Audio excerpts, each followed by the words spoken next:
Hello everyone, welcome to Mounika వంటశాల.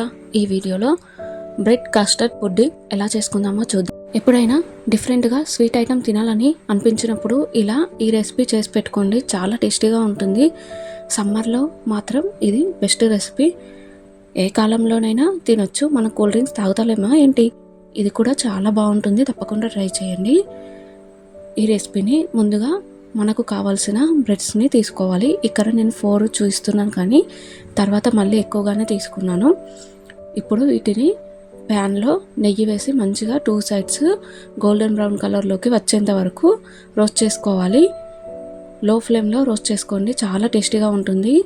నెయ్యితోనే చేయండి తప్పకుండా. నేను కూడా ఈ రెసిపీ ఫస్ట్ టైం ట్రై చేసినప్పుడు చాలా నచ్చింది. చాలా ఈజీ కూడా చేయడం. మీరు కూడా ఎప్పుడు ట్రై చేయకపోతే ఒకసారి ట్రై చేసి చూడండి.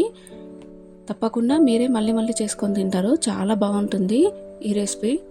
ఈ రెసిపీలో మనకు ఇంట్లో ఎక్కువగా అవైలబుల్గా లేనిది కస్టర్డ్ పౌడర్ మాత్రమే. ఒక్కసారి తెచ్చుకుంటే చాలాసార్లు చేసుకోవచ్చు. ఇలా అన్ని బ్రెడ్స్ రోస్ట్ చేసుకున్న తర్వాత పక్కన పెట్టుకొని ఇప్పుడు మళ్ళీ స్టవ్ వెలిగించి పాలను వేడి చేసుకోవాలి. ఇందులో నుండి కొన్ని పాలను వేరే బౌల్లో తీసి పక్కన పెట్టుకున్నాను. ఇప్పుడు ఇదే పాలల్లో మనం తినే స్వీట్నెస్ని బట్టి షుగర్ని యాడ్ చేసుకోవాలి. ఇప్పుడు ఒక బౌల్లో పక్కన పెట్టుకున్నాను చెప్పాను కదా, ఆ పాలల్లో కస్టర్డ్ పౌడర్ వేసి ఇలా కలుపుకోవాలి మంచిగా ఉండలు లేకుండా. ఇది మ్యాంగో ఫ్లేవర్, చాలా బాగుంటుంది. ఇప్పుడు ఈ పాలల్లో చక్కెర మంచిగా కరిగిపోయిన తర్వాత కస్టర్డ్ మిల్క్ని ఇందులో వేసేయాలి.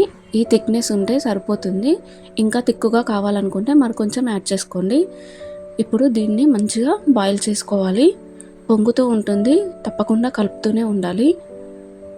ఇలా మంచిగా ఉడికిన తర్వాత స్టవ్ ఆఫ్ చేసి ఇప్పుడు మనము దేంట్లో అయితే సర్వ్ చేయాలనుకుంటున్నామో ఆ ట్రే కానీ నేను ఇక్కడ ప్లేట్ తీసుకున్నాను. ముందుగా ప్లేట్కి కొంచెం గీ రాసాను. తర్వాత ఇలా కస్టర్డ్ని వేసి బ్రెడ్ వేసి వీడియోలో చూపించిన విధంగా చేయండి. ఒక లేయర్ లాగా వేసిన తర్వాత మళ్ళీ కస్టర్డ్ మిల్క్ని వేసి మళ్ళీ ఒక లేయర్ వేసి మళ్ళీ పైనుండి వేయండి. ఇలా మొత్తం వేసేయండి. కస్టర్డ్ పౌడర్ ఇప్పుడు ఈజీగానే సూపర్ మార్కెట్లో లభిస్తుంది. ఈ కస్టర్డ్ పౌడర్లో కూడా చాలా ఫ్లేవర్సే ఉన్నాయి. నేను మాత్రం మ్యాంగో ఫ్లేవర్ తీసుకున్నాను. ఇలా వేసిన తర్వాత గార్నిష్ కోసం ఇలా పిస్తా కానీ బాదం కానీ చిన్న చిన్న ముక్కలుగా చేసుకొని వేసేయండి. మీ ఇంట్లో అవైలబుల్గా ఉంటే, లేకపోయినా పర్వాలేదు, టేస్ట్ మాత్రం చాలా బాగుంటుంది. ఇది ఎప్పుడో సమ్మర్లో తీసిన వీడియో, మర్చిపోయాను ఈ వీడియో పోస్ట్ చేయడం. ఇప్పుడు సెర్చ్ చేస్తుంటే బయటకు వచ్చింది. కానీ ఈ రెసిపీని మాత్రం మేము చాలా ఎంజాయ్ చేసాము. ఇప్పుడు దీనిని ఒక 2 అవర్స్ పాటు మంచిగా ఫ్రిడ్జ్లో పెట్టండి. 2 అవర్స్ తర్వాత తీస్తే కస్టర్డ్ కొంచెం గట్టిగా అయిపోతుంది. బ్రెడ్స్ కూడా ఆ కస్టర్డ్ మిల్క్ని మంచిగా పీల్చుకొని సాఫ్ట్గా రెడీ అవుతాయి. అంతే, tasty bread custard pudding ready. చాలా టేస్టీగా ఉంటుంది.